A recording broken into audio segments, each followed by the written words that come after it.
Buenas noches a todos. Muchas gracias por la invitación que me hizo Luis en nombre de la Iglesia Buenaventura.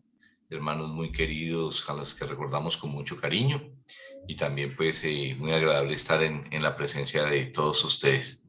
El hermano Luis me pidió que habláramos de eso, del día de reposo, como tituló la convocatoria al estudio.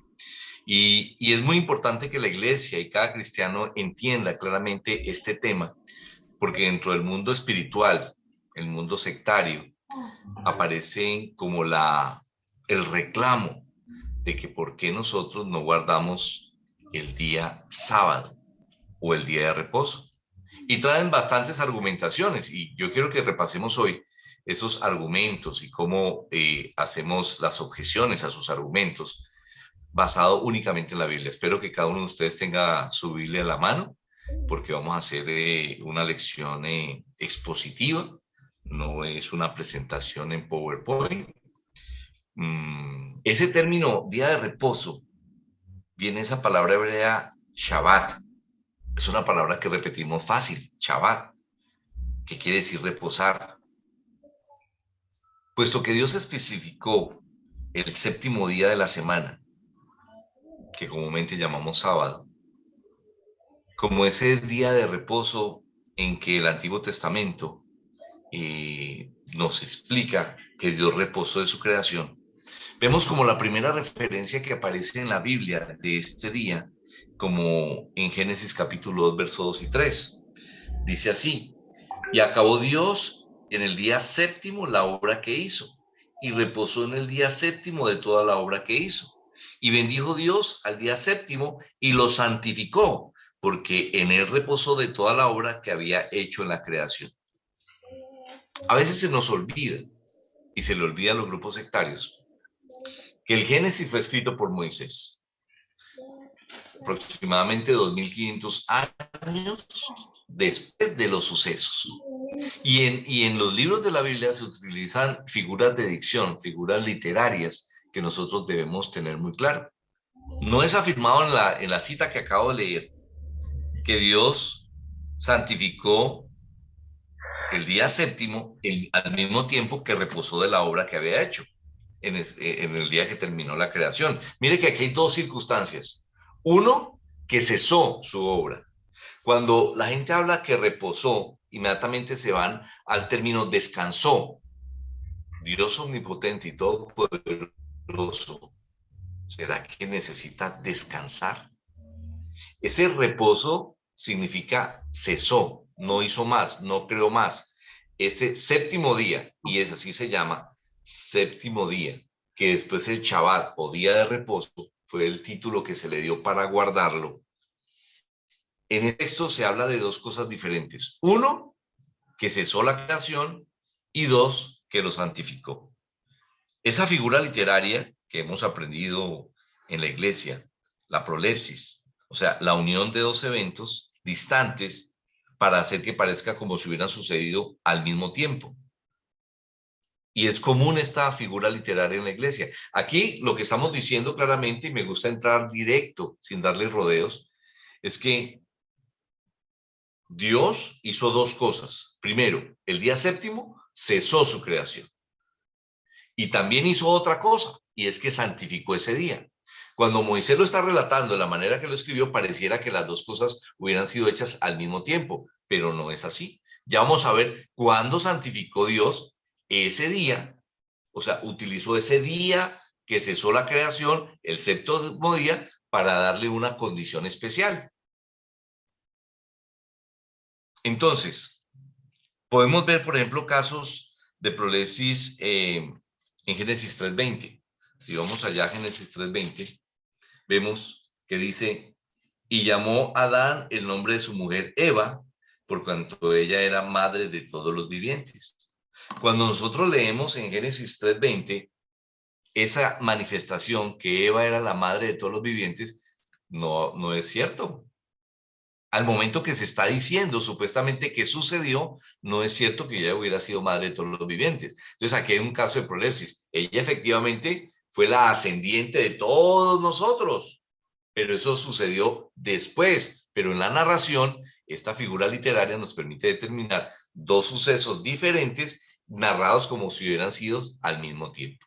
Ese es un caso muy particular. Otro ejemplo está en Mateo 10:4, de un ejemplo de prolepsis para que podamos evidenciar y discutir con aquellos que dicen que es lo mismo el reposó y el santificó, y que allí no se utiliza esa figura literaria de la prolepsis o esa figura de dicción.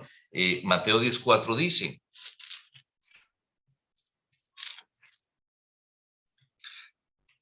Simón el cananista y Judas Iscariote, el que también le entregó. Si ustedes miran la narración de Mateo, en el momento en que se está manifestando, se está diciendo que Judas Iscariote, el que también le entregó, todavía no ha sucedido. Pero el narrador, el escritor, está utilizando esta figura literaria. Está hablando de un apóstol y está hablando del otro suceso que le entregó, pero lo narra como si esas dos cosas hubieran sido en el mismo momento. Esos son casos de prolepsis. Muy bien. Entonces, lo que hace Génesis capítulo 2, verso 3, es conectar el reposo de Dios en el séptimo día y su santificación, como si eso hubiera sucedido al mismo tiempo. Pero resulta que la santificación de ese día sucedió 2500 años después del primer suceso, y que es el reposo. ¿Sí?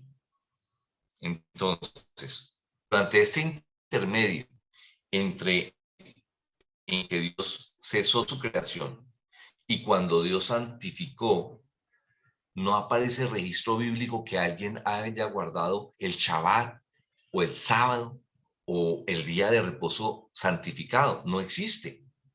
Esa santificación y ese guarda del día de reposo sucedió como producto del pacto de Dios con Moisés.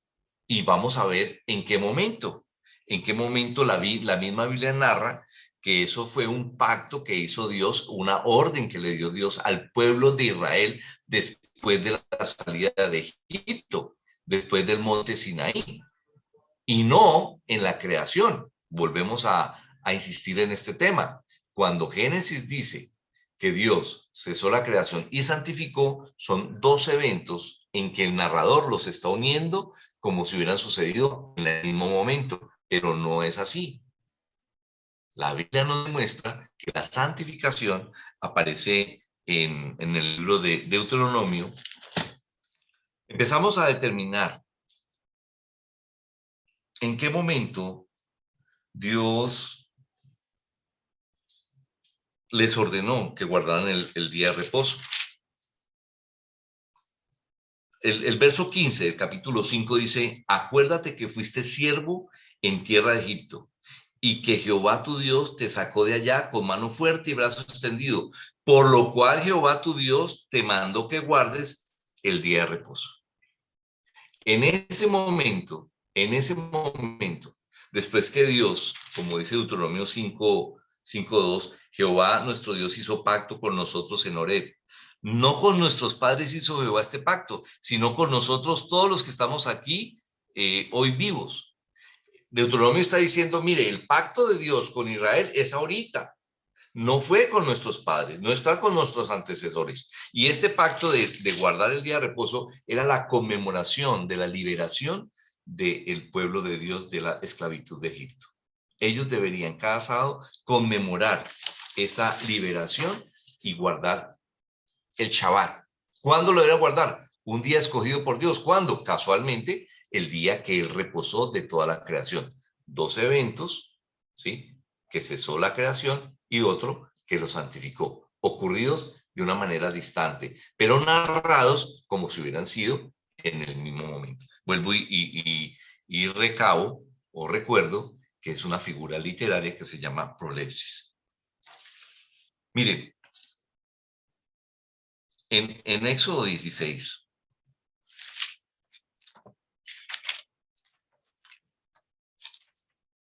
recordemos que el libro de Éxodo nos narra la salida de Egipto del pueblo de Dios, del pueblo de Israel. En el verso 22 y 23 nos narra un evento bien importante a tener en cuenta. Cuando Dios les da el maná, dice que deberían recoger el maná de ese día. No pueden recoger de 2 días. Pero en el día sexto dice, y en el sexto día recogieron doble porción de comida, 2 gomeres para cada uno, y todos los príncipes de la congregación vinieron y se lo dieron y se lo hicieron saber a Moisés. Y él les dijo, esto es lo que ha dicho Jehová, mañana, en el santo día de reposo, él reposó, el reposo consagrado a Jehová. Lo que habéis de cocer, cocedlo hoy, y todo lo que habéis de cocinar, cocinarlo, y todo lo que os sobrare, guardarlo para mañana. Y ellos lo guardaron hasta mañana. Esta referencia que hace Éxodo 16 en conexión con la recolección del maná, esta palabra reposo o día de reposo aparece entonces por primera vez en la Biblia. Mire, en conexión con el maná.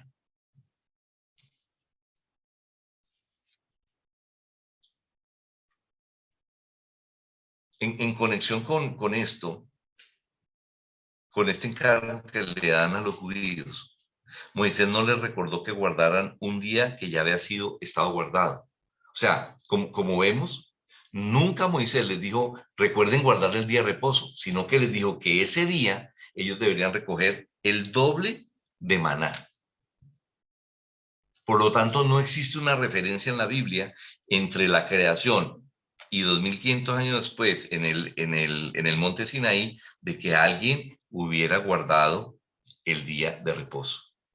Eso desbarata cualquier argumento de que el día de reposo se santificó en la creación, o sea, en el momento de la creación, y que fue guardado por siempre, y nosotros tenemos que seguirlo guardando, ¿sí? Para nada.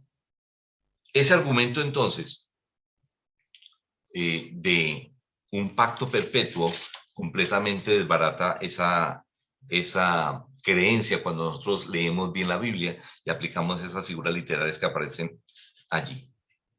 Otro tema bien importante, ¿a quién fue dado este mandamiento de guardar el día de los reposos? Sí, todos ustedes están dando la respuesta de que efectivamente era el pueblo de Israel, a nadie más, a ellos, como el texto que acabamos de leer, a nosotros los que estamos vivos hoy, a los que hicimos pacto con Dios en Horeb, a ellos fue dado el día de reposo, porque los sabatistas insisten en que nosotros debemos guardar el día de reposo, pero entonces, ¿por qué no guardamos los demás mandamientos? ¿Sí? En Éxodo capítulo 20,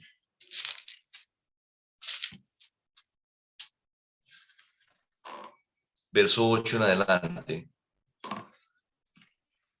Dios les dijo, acuérdate del día de reposo para santificarlo.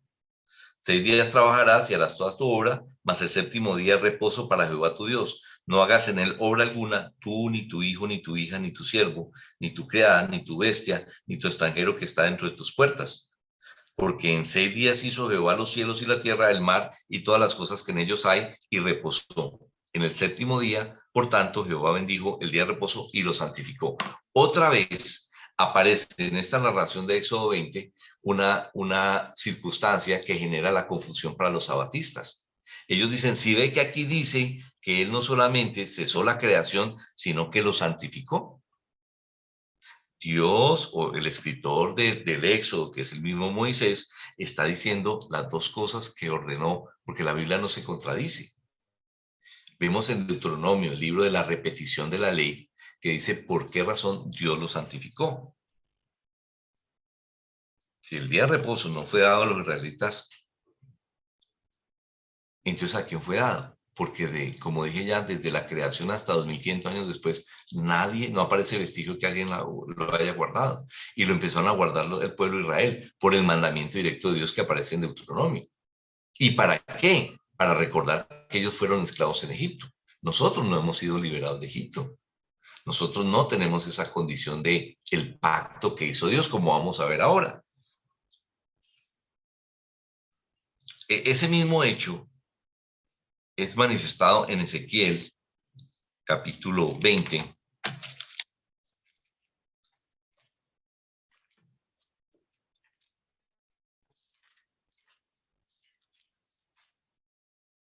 verso 10 en adelante.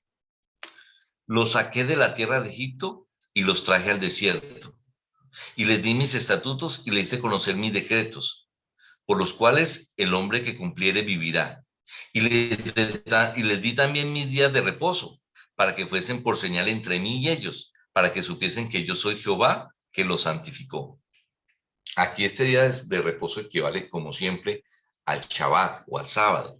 ¿Qué les dio después de que les sacó de la tierra de Egipto? Ezequiel 20 nos declara cuándo fue y a quién fue dado este mandamiento. ¿Cuál es? El decálogo de los 10 mandamientos, muchos mandamientos adicionales, y dentro de esos mandamientos, dentro de los 10 mandamientos, está el guardar el día de reposo. ¿Sí? ¿Por qué lo iban a guardar? Para recordar la salida del pueblo de Dios, de Israel. Por eso lo iban a hacer. ¿Y cuándo dice Ezequiel? Pues cuando lo sacó de allá. Antes, nunca estuvo dado al pueblo o a ninguna parte del mundo este día de reposo. Antes nunca fue dado. ¿Sí? En Nehemías capítulo 9, verso 13, Luis, si quieres ayúdame mientras tomo agüita. Con gusto. Nehemías, capítulo... 9, 13 y 14. Sí, señor. 9, versos 13 y 14. Dice la palabra de Dios, Nehemías capítulo 9, versículo 13. Y sobre el monte de Sinaí descendiste y hablaste con ellos desde el cielo. Y les diste juicios rectos, leyes verdaderas y estatutos y mandamientos buenos. Y les ordenaste el día de reposo, santo para ti, y por mano de Moisés tu siervo les prescribiste mandamientos, estatutos y la ley. Entonces, el profeta Nehemías nos dice que Dios les recordó acerca del día de reposo.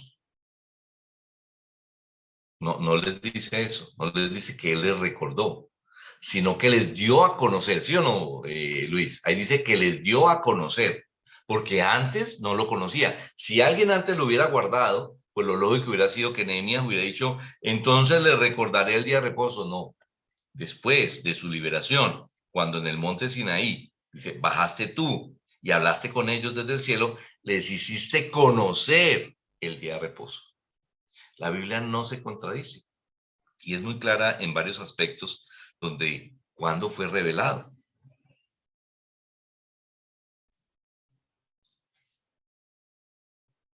La, la introducción de los 10 mandamientos allá en Éxodo 20, verso 2, nos dice también a quién fue entregado. Éxodo capítulo 20, verso 2. Yo soy Jehová Dios que te saqué de la tierra de Egipto de casa de servidumbre. Cuando dice te saqué, está haciendo un pronombre tú, a ti te saqué.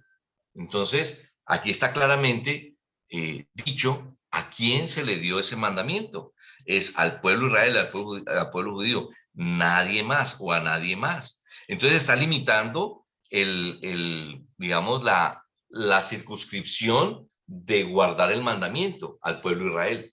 No está dando un mandamiento general a toda la humanidad, únicamente a aquellos que Dios había escogido como su pueblo, como su nación.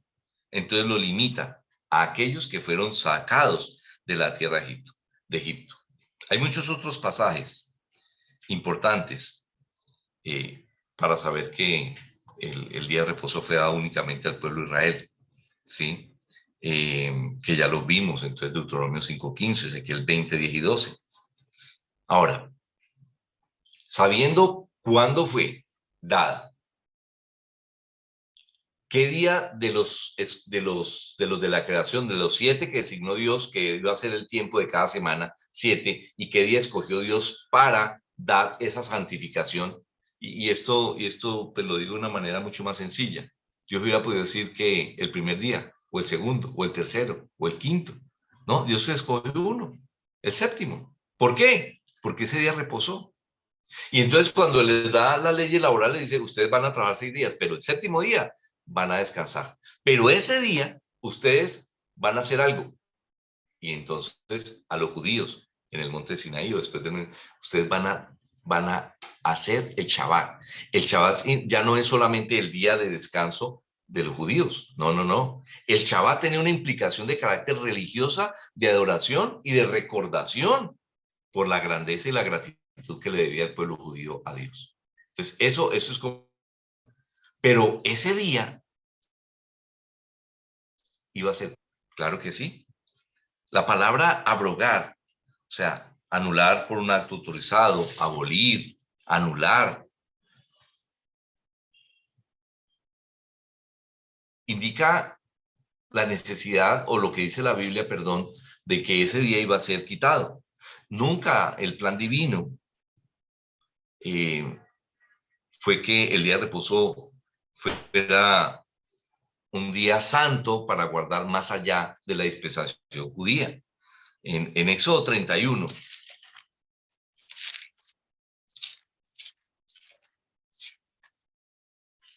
versos 16 y 17. Guardarán pues el día de reposo los hijos de Israel. ¿Quiénes? Los hijos de Israel. Celebrándolo por sus generaciones, por pacto perpetuo. ¿Quiénes deberían celebrarlo por sus generaciones? Los judíos. O sea, aquí cuando dice las generaciones, no está hablando todas las generaciones, está hablando de la dispensación judía, está limitando el tema a la dispensación judía. Señales para siempre entre mí los hijos de Israel, porque en 6 días hizo Jehová los cielos y la tierra, y en el 7º día cesó y reposó. Esta señal sería el pacto entre Dios e Israel. Ahí no dice nadie más. No habla de que eso iba a ser un pacto para toda la humanidad, solamente está hablando de esa dispensación judía. Los adventistas levantan una objeción en estas palabras para siempre y perpetuo. Como diciendo, se da cuenta, es que dice que para siempre, y para siempre es para siempre, o pacto perpetuo es por siempre, y eso no es cierto, eso no es cierto. Y ellos mismos entran en un problema en su manifestación de fe cuando pretenden darle este aspecto de perpetuo y por siempre al Shabbat, pero a otras cosas sí no, estando dentro de la misma categoría de ley de Dios. Por ejemplo, la Pascua. ¿Sí? Recordemos que había un mandamiento también para celebrar la Pascua, que era un estatuto perpetuo, está en Éxodo 12:14. Si me ayuda Luis, voy a utilizar a Luis también como lector para que vamos un poco más rápido. Eso 2. 12:14. ¿Me repite? Se escucha entrecortado. Si bien el título en Éxodo 12:1 es la Pascua, ¿sí? Era una fiesta religiosa que hay que guardarla. Éxodo 12:14. Eso 12:14. Perfecto. Dice la palabra de Dios de la siguiente manera. Y este día os será en memoria, y lo celebraréis como fiesta solemne para Jehová durante vuestras generaciones. Por estatuto perpetuo lo celebraréis.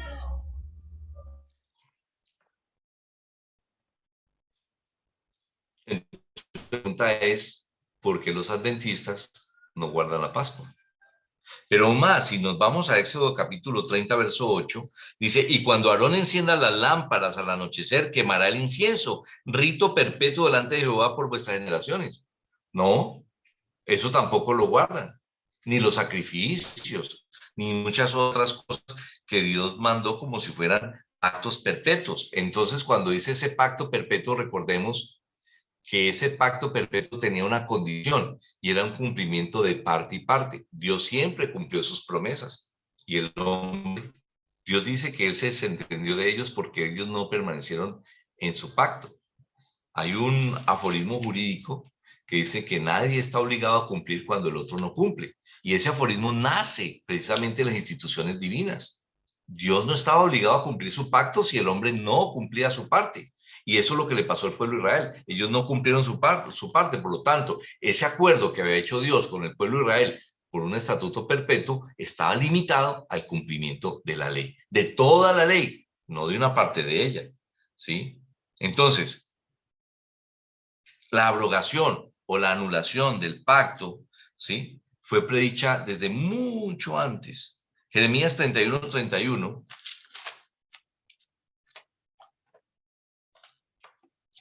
Texto que recitamos a veces como loros.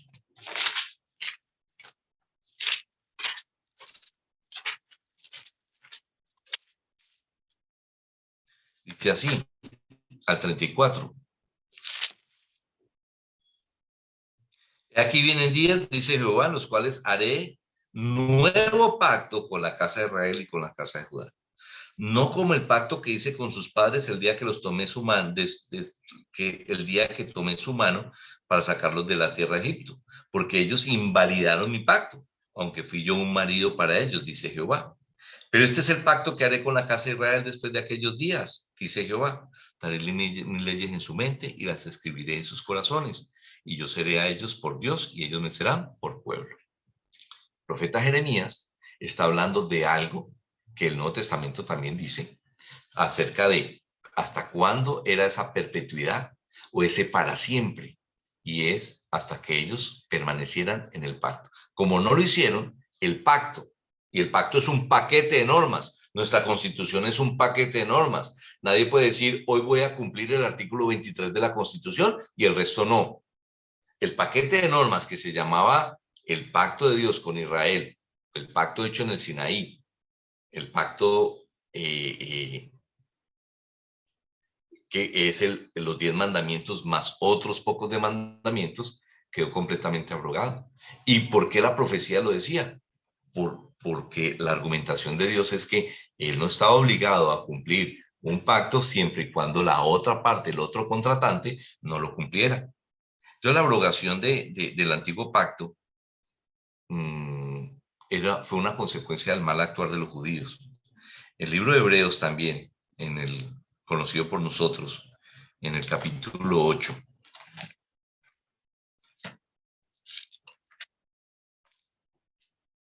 Verso 6 en adelante. Está hablando, el capítulo 8 dice, el mediador de un nuevo pacto. Estamos hablando del pacto anterior, el pacto del Antiguo Testamento, el pacto con el pueblo de Israel, y ahora hablamos de algo nuevo, no algo renovado, no algo añadido, algo nuevo. Y en la época de los judíos, los mediadores eran los sacerdotes. Ahora, ¿cuál es el mediador? El libro de Hebreos en el capítulo 8 habla de un nuevo mediador. Y ese nuevo mediador tiene una promesa de un nuevo pacto. Dice, porque reprendiéndolos dice, aquí vienen días, dice el Señor, en que estableceré con la casa de Israel y la casa de Judá un nuevo pacto. El escritor de Hebreos está haciendo mención a Jeremías 31. ¿Por qué? Porque les está diciendo es que ya no es el sumo sacerdote. Ya no, la ley está vigente. Dios hizo un nuevo pacto como lo profetizó Jeremías. Y entonces lo vemos allí en el libro de Hebreos, indicando un mejor ministerio. Verso 6, 8:6. Pero ahora tanto mejor ministerio es el suyo, cuanto es mediador de un mejor pacto establecido sobre mejores promesas. Porque si aquel primero hubiera sido sin defecto, ciertamente no se hubiera procurado lugar para el segundo. Habla de un primer pacto, un segundo pacto. Repito, en el primer pacto estaba el Shabbat, en el segundo no. Y este pacto es un mejor pacto establecido sobre mejores promesas. El antiguo pacto fue abrogado y dentro del antiguo pacto fue abrogado el Shabbat, o sea, el guardar el día de reposo.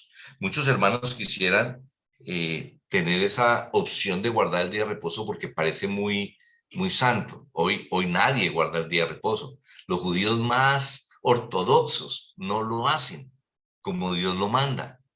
¿Sí? Yo les he comentado en algunos de mis hermanos, algunas plataformas, que yo tengo clientes judíos y da risa. Porque, por ejemplo, ellos tienen almacenes. Los judíos se caracterizan porque tienen negocios. Entonces, mis clientes, ellos a veces se retiran el viernes por la tarde y vuelven el sábado a las 6, pero sus trabajadores y sus almacenes los abren sin problema. ¿Y Dios qué dijo? ¿Cómo tenían que guardarlo? Ni sus animales podían trabajar. ¿Sí? De tal manera que hoy nadie lo guarda. y los sabatistas menos.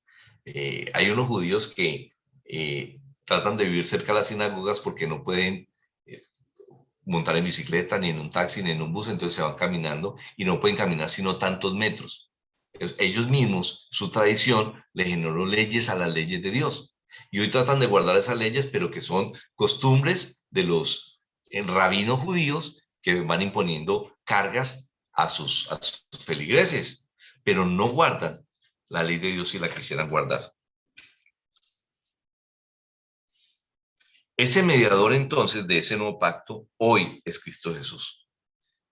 La ley del antiguo, la ley del día de reposo, la guarda del día de reposo pertenece entonces al Antiguo Testamento, el cual fue abrogado. Y en ninguna parte de la nueva ley, de la ley de la libertad, habla de guardar el día de reposo. Ahora, los sabatistas dicen, no, mire, lo que pasa es que lo que fue abolido fueron la ley de Moisés, no la ley de Dios. Entonces hacen distinción entre esas dos leyes. Y uno a veces dice, hola, como que sí, ¿no? Pero resulta que la Biblia es nuestro mejor elemento para poder determinar cómo Dios equipara la ley de Moisés como la ley de Dios. Mejor dicho, utiliza el nombre indistintamente para acabar con ese argumento tonto de que lo que fue abolido fue la ley ceremonial, pero la ley real, los 10 mandamientos no fueron abolidos. Y es más, si fue quitado el sábado, también seguramente entonces fue quitado el robar, el matar, el cometer adulterio. Y vamos a ver que la ley de la libertad reglamentó esos elementos de la ley de Dios universal de manera específica en la nueva ley. Porque si Dios abolió toda esta ley y no hubiera hecho mención en la nueva ley de aquellas cosas que son las leyes universales de Dios, pues no estábamos obligados a guardarla. Pero sí existe, sí existe. Mire cómo Nehemías capítulo 8, verso 1. Hermano Luis, por favor, ayúdenme. Nehemías capítulo 8, verso 1 y el 8, por favor. Nehemías 8, verso 8. 1, verso 1 primero. Verso 1 primero. Listo. Y se juntó todo el pueblo como un solo hombre en la plaza que está delante de la puerta de las aguas. Y dijeron a Esdras, el escriba, que trajese el libro de la ley de Moisés. La cual... Ahora el verso 8. Ok. Verso 8. Verso 8 dice de la siguiente manera. Y leían en el libro de la ley de Dios claramente y ponían el sentido de modo que entendiesen la lectura. ¿Sí ves? Al principio dijo el libro que iban a leer la ley de Moisés y después están diciendo que estaban leyendo la ley de Dios. Entonces, de ninguna manera Dios hace distinción entre una cosa y la otra, diciendo que esta es la ley ceremonial y esta es la ley real. No, para nada, no hace esta distinción. Y ahí mismo en el capítulo 10, verso 29, por favor. Ok, capítulo 8, verso 29. 10, 29. 10, 29.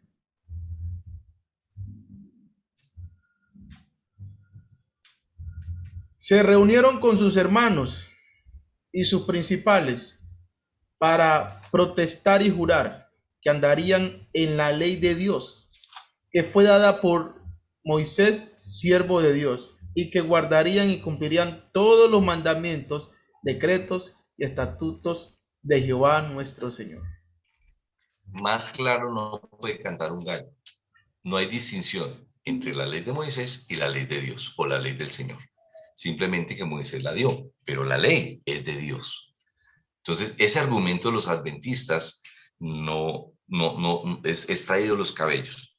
En el mismo Lucas, capítulo 2, verso 24, aparece el tema de la presentación de Jesús en el templo.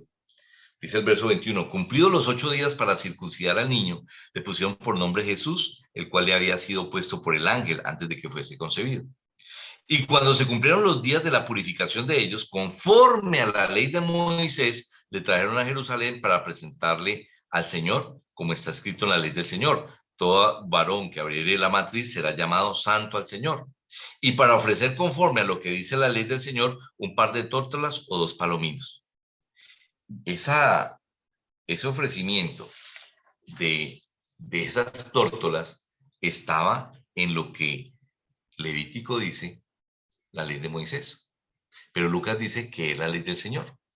Otra vez, nos parece muy traído los cabellos, y si uno está descuidado, pues esta gente le pega una confundida a uno tremendo, ¿sí?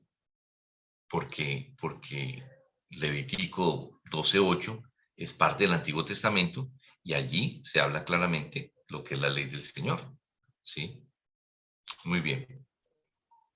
Si los 10 mandamientos pertenecen al Antiguo Pacto, el cual ya sabemos y ya dije que fue quitado por Cristo y que es revelado en Deuteronomio 4:13. Vamos a leerlo allá, Deuteronomio 4:13. Y él os anunció su pacto, el cual los mandó poner por obra, los 10 mandamientos, y los escribió en 2 tablas de piedra. Esa es la forma en que Deuteronomio narra dónde está el pacto, ¿sí? Entonces, cuando la Biblia habla, y él los anunció su pacto, el cual los mandó poner por obra los 10 mandamientos y los escribió en 2 tablas de piedra.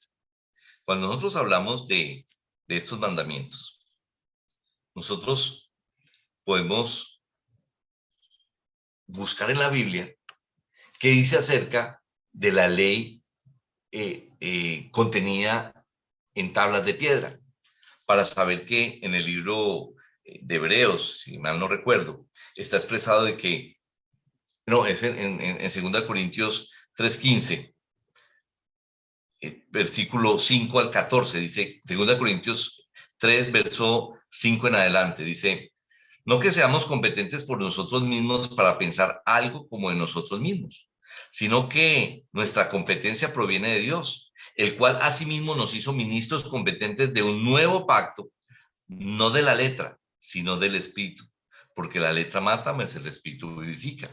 Y si el ministerio de muerte grabado con letras de piedra fue con gloria, fue pasado, tanto que los hijos de Israel no pudieron fijar la vista en el rostro de Moisés a causa de la gloria de su rostro, la cual había de perecer, ¿cómo no será más bien con gloria el ministerio del Espíritu? Porque si el ministerio de condenación fue con gloria, mucho más abundante en gloria el ministerio de justificación, porque aún lo que fue glorioso no es glorioso en este respecto, en comparación con la gloria más eminente. Porque si lo que perece tuvo gloria, mucho más glorioso será lo que permanece. Así que teniendo tal esperanza, usamos de mucha franqueza, y no como Moisés, que ponía un velo sobre su rostro, para que los hijos de Israel no fijaran la vista en el fin de aquello que había de ser abolido. Pero el entendimiento de ellos se embotó, porque hasta el día de hoy, cuando leen el antiguo pacto, les queda el mismo velo no descubierto, el cual por Cristo es quitado. Como ustedes pueden notar en esta carta a los Corintios, la segunda carta a los Corintios, en el capítulo 3, verso 5 en adelante, está hablando de un paralelo. Ese paralelo está hablando del Antiguo Testamento, dicho de varias formas. La ley de la letra.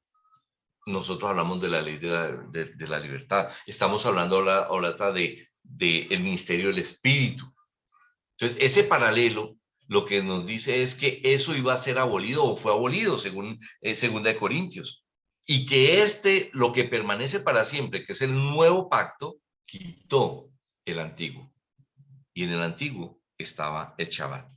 La abrogación del antiguo pacto, los 10 mandamientos, anuló entonces la ley de guardar el día de reposo o el cuarto mandamiento.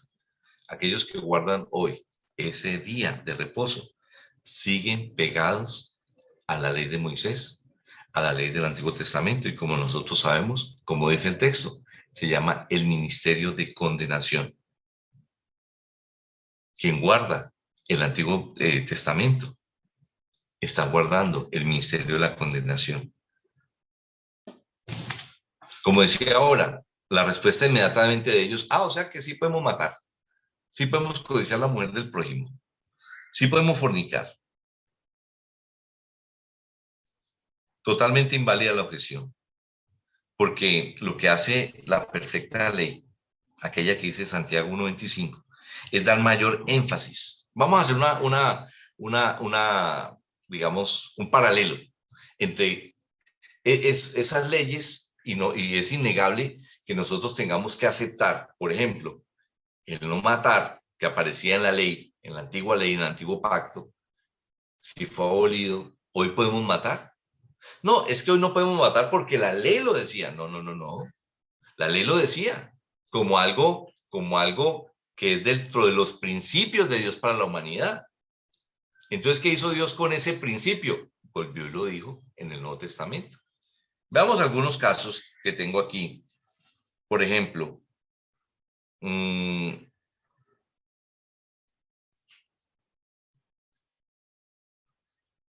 Éxodo 24. Si quieres, tú lees Éxodo 24 y yo leo el paralelo en el Nuevo Testamento. Sí, señor. Éxodo capítulo 20, versículo 4. No te harás imagen ni ninguna semejanza de lo que está arriba en el cielo, ni abajo en la tierra, ni en las aguas debajo de la tierra. Dice ahí, continúo. No, ahí está. ¿Qué es lo que dijo Dios a los judíos, a los israelitas? Ya sabemos que la circunscripción legal era para ellos, solamente. Pero eso fue quitada. O sea que yo puedo ahora sí tener ídolos. No, hijitos, no, no, no, no, no. Primera Juan capítulo 5, verso 21 dice, hijitos guardados de los ídolos. ¿Está en el Nuevo Testamento o no? Está. Entonces yo no tengo ídolos por lo que dice el Nuevo Testamento, no porque lo que dice la ley de Moisés. Éxodo 27, hermano Luis. Señor, para allá. Éxodo 27. No tomarás el nombre de Jehová tu Dios en vano, porque no dará por inocente Jehová al que tomare su nombre en vano. Ok, o sea que definitivamente yo ahora sí puedo tomar el nombre de Dios en vano, decir, cuando me regalan una agüita, Dios le bendiga para arriba, Dios le bendiga para abajo, sí, jurar en el nombre de Dios, porque como eso ya fue abolido, entonces no tengo ningún problema. ¿Yo no? Bueno, ¿qué dice Santiago 5:12? Nuevo Testamento. Yo lo leo.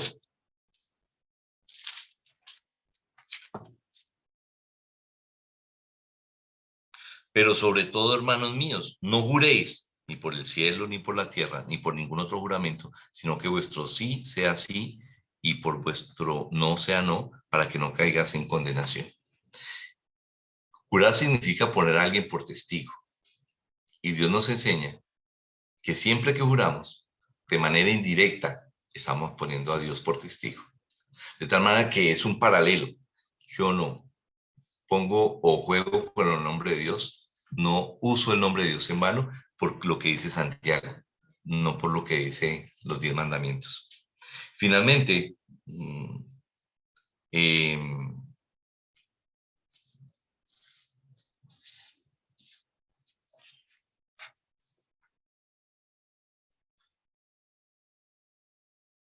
Éxodo 20:12. Éxodo 20:12 dice, honra a tu padre y a tu madre, para que tus días se alarguen en la tierra que Jehová tu Dios te da. Antiguo Testamento, ¿cierto? Es el Antiguo Testamento. Ok. Efesios capítulo 6, verso 1. Dice, hijitos, obedeced al Señor a vuestros padres, porque esto es justo. Yo entonces honro a padre y madre por lo que dice Efesios.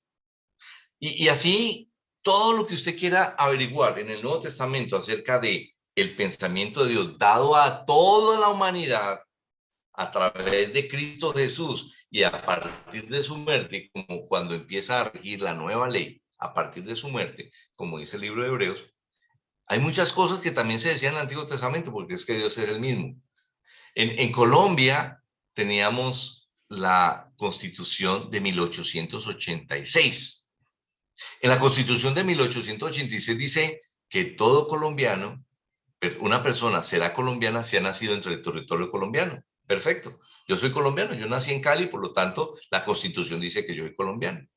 La Constitución del 91 dice que toda persona nacida en el territorio colombiano es de nacionalidad colombiana. Si yo voy a un juez y le digo que yo quiero el reconocimiento de la nacionalidad porque la Constitución de 1886 dice que toda persona nacida en el territorio colombiano es colombiano, me van a decir, ¿sabe qué? Váyase de aquí, porque la norma que usted está citando no está vigente. No, pero es lo mismo. No, no es lo mismo. La norma que está vigente es la Constitución del 91 y usted tiene que argumentar con base en la Constitución del 91. Es exactamente lo mismo. Yo no puedo argumentar mi fe basado como si yo dijera, es que la Constitución de Estados Unidos dice tal cosa, sí, pues usted está en Colombia. La Constitución de los judíos, mire que hace muy poco en Israel estaban hablando de implementar una constitución política. Y entonces salieron los rabinos a decir, un momentico, ¿cuál constitución política? Si nosotros tenemos la tradición judía y el Pentateuco y esa es nuestra constitución. Y hubo una discusión tremenda ya políticamente, pues ganaron los torcidos, los más torcidos, y entonces ahora Israel tiene una constitución humana, porque no le sirve la que Dios le dio. O sea, la mayoría ganó e impuso una constitución humana. O sea, eso nos hace ver que Dios le había dado a los judíos una constitución y Dios se desentendió de ella porque ellos la rechazaron. Hoy el judaísmo es muestra del rechazo a la ley de Dios y al obedecer a Dios y someterse a Dios. De tal manera que, así como estamos haciendo un paralelo, si yo voy al capítulo 4, pues al mandamiento número 4, acuérdate del día de reposo para santificarlo, Éxodo 28, ¿dónde encuentro el paralelo en el Nuevo Testamento? No, no lo encuentro. El Nuevo Testamento habla del día del Señor, habla del primer día de la semana. Por lo tanto, no hay paralelo. Y eso sería bastante para yo derrotar el argumento de los sabatistas. Consideramos entonces la enseñanza del Nuevo Testamento, que afirma que el pacto contenido como ley o el día de reposo, usted, y les dejo como tal, ustedes pueden mirar en Hebreos capítulo 9, que habla de el primer pacto y del segundo pacto. Vamos a leerlo. Dice Hebreos capítulo 9, verso 1 y después el 3 y el 4. Dice, ahora bien, aún el primer pacto tenía ordenanza de culto y santuario terrenal. ¿Sí o no? Sí. Tenían un santuario y ese santuario estaba aquí en la tierra. Ese santuario había sido ordenado por Dios y le tenía el lugar santo, el lugar santísimo, donde el sacerdote entraba y se ponía en contacto con Dios. Tras el segundo velo estaba la parte del tabernáculo llamada el lugar santísimo, el cual tenía un incensario de oro y el arca del pacto cubierta de oro por todas partes, en la que estaba una urna de oro que contenía el maná, la vara de Aarón que reverdeció y las tablas del pacto. Esta referencia que hace el escritor de Hebreos, obviamente inspirado, está hablando de lo que pertenecía a ese santuario judío que ya no está. Un lugar santo y un lugar santísimo. ¿Sí? Como pertenecientes o elementos pertenecientes al primer pacto.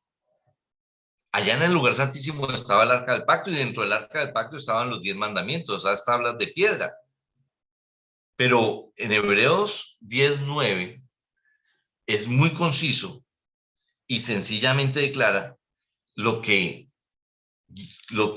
el inspirado escritor de Hebreos dice, quítalo primero para establecer esto último. Vamos allá a Hebreos capítulo 9. Capítulo 10, verso 9 y 10.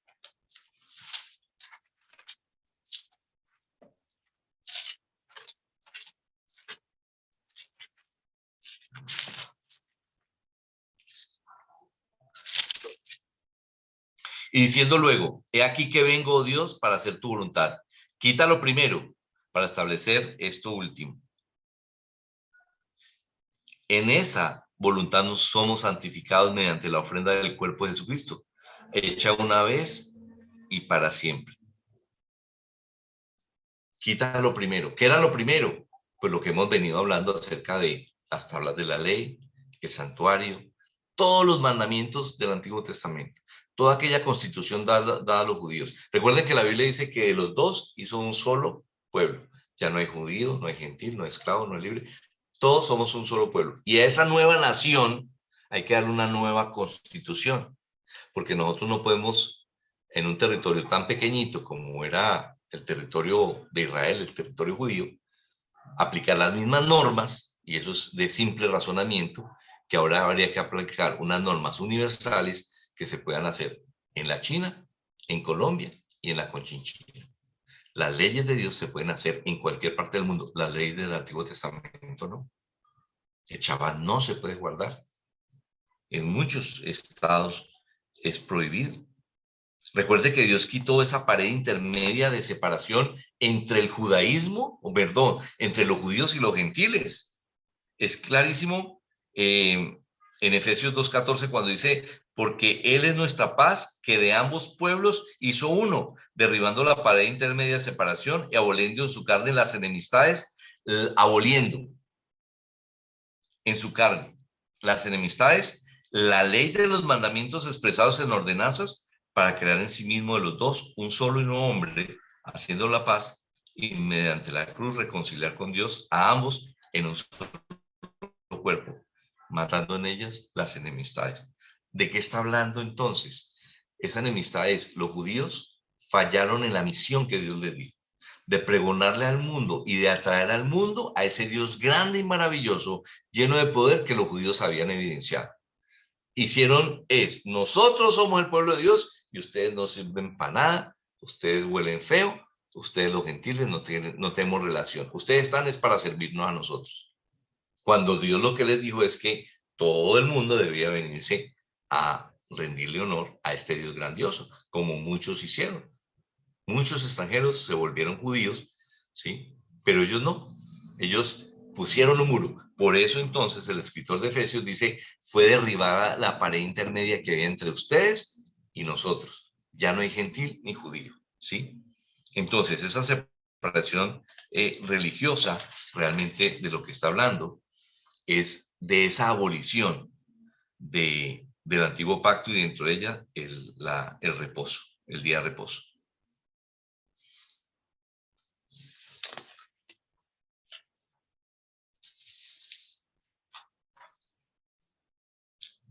Para terminar, quisiera leer Gálatas capítulo 2, versos 21 al 31, 10 versículos, que habla claramente del testimonio que da Pablo acá en este tema.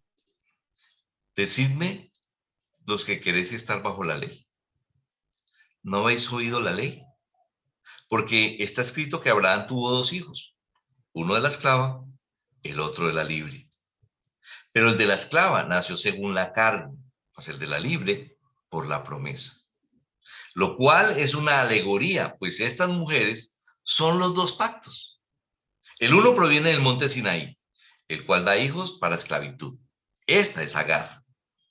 Porque Agar en el monte Sinaí en Arabia y corresponde a la Jerusalén actual, pues está junto con sus hijos, perdón, termina el texto diciendo en Agar, estaba leyendo el comentario.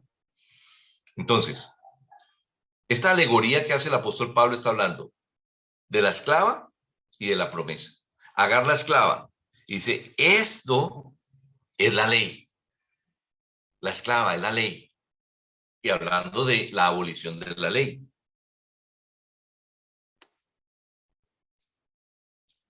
Sigamos leyendo el texto, allá, capítulo 4.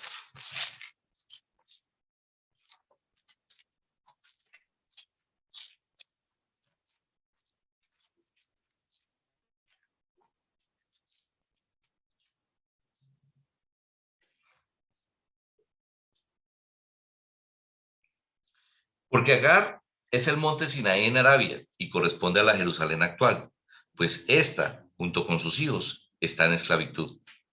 Mas la Jerusalén de arriba, la cual es madre de todos nosotros, es libre. porque está escrito: regocíjate, oh estéril, tú que no das a luz. Prorrumpe en júbilo y clama, tú que no tienes dolores de parto, porque más son los hijos de la desolada que la que tiene marido. Así que, hermanos, nosotros como Isaac somos hijos de la promesa, pero como entonces el que había nacido según la carne perseguía al que había nacido según el Espíritu, así también ahora. ¿Mas qué dice la Escritura? Echa fuera a la esclava y a su hijo, porque no heredará el hijo de la esclava con el hijo de la libre. De manera, hermanos, que no somos hijos de la esclava, sino de la libre. Como dijo el apóstol Pablo, es una alegoría, es utilizar un hecho histórico para narrar una condición espiritual. Ustedes, judíos, los que profesan el judaísmo, son hijos de Agar, pero nosotros, los de la promesa, somos hijos, somos hijos de la promesa, hijos de la libre. O sea, estamos bajo la nueva dispensación del Nuevo Testamento. Esta evidencia, aquí narrada por el apóstol Pablo, es incontrovertible. El hijo de la esclava, representando a los seguidores del pacto, dado allá en el monte Sinaí, ¿sí?, dice que no heredará con la libre. No es posible tener el judaísmo y la ley para que herede con nosotros. No es posible. Esto es abolido. Si alguien quiere la herencia, ¿sí?, aquella promesa de Dios, darnos el cielo por herencia, no puede ser de la esclava. Tiene que venirse a la dispensación de la libre, ¿sí? Y esa libre representan los seguidores del nuevo pacto. Las 21 cartas del Nuevo Testamento relatan tanto todo el deber y obligación que Cristo ha prescrito para los cristianos. Sin embargo, en ninguna de ellas ha dado un mandamiento de guardar el día de reposo. No se hace mención a ello. ¿Por qué Pablo y los otros apóstoles y todos los escritos de la Biblia no hablaron ni un ápice acerca de esta obligación de los cristianos? ¿Por qué? Pues simplemente porque no existe. Esto puede ser muchos más textos, muchas más cosas, pero creo que con lo que hemos visto, pues queda completamente claro que nosotros no tenemos por qué guardar el día de reposo, porque eso hace parte de la ley de Moisés.